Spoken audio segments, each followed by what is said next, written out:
spite of the abundance of information, no one is able to come to sensible conclusions in the interests of defending themselves, their families, their community, and their country. It's a great brainwashing process which goes very slow, and it's divided in 4 basic stages.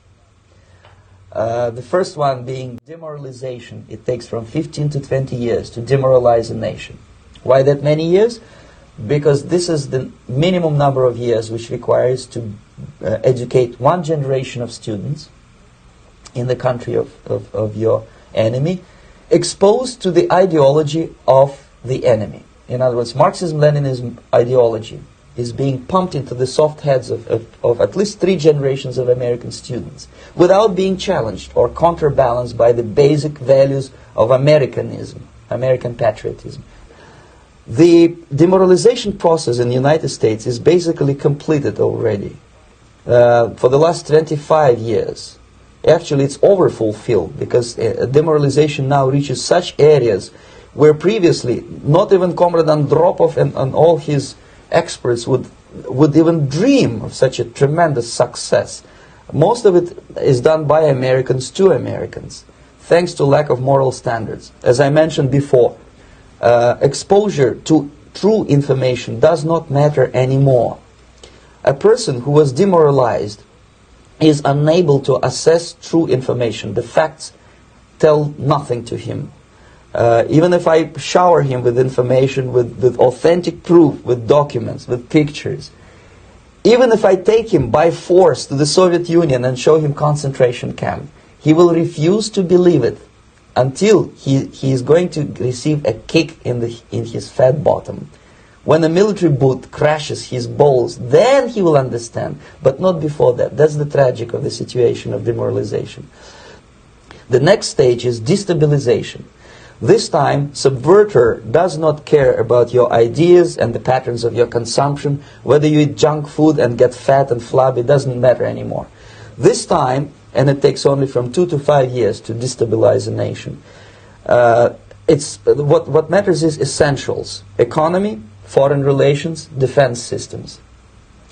And you can see it quite clearly that in some areas, in such sensitive areas as defense and economy, the influence of Marxist-Leninist ideas in the United States is absolutely fantastic. I could never believe it 14 years ago when I landed in this part of the world, that the process will go that fast.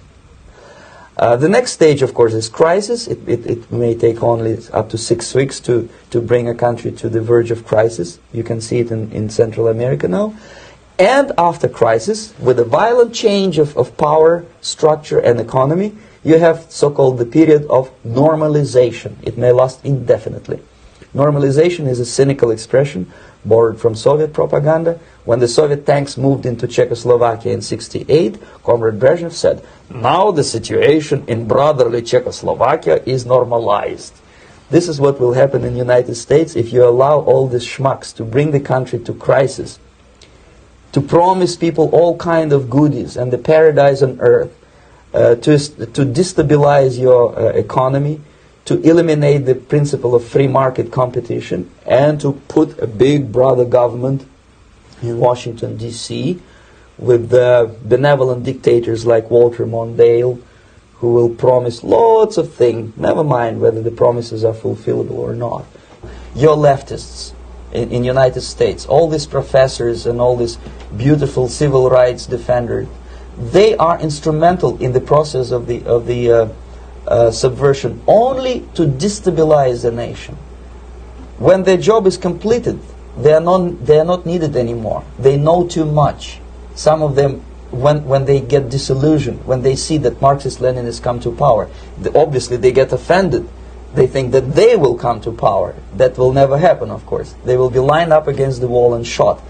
But they may turn into the most bitter enemies of Marxist-Leninists when they come to power. And that's what happened in Nicaragua. You remember most of these former Marxist-Leninists were either put to prison or one of them split, and now he's working against Sandinistas.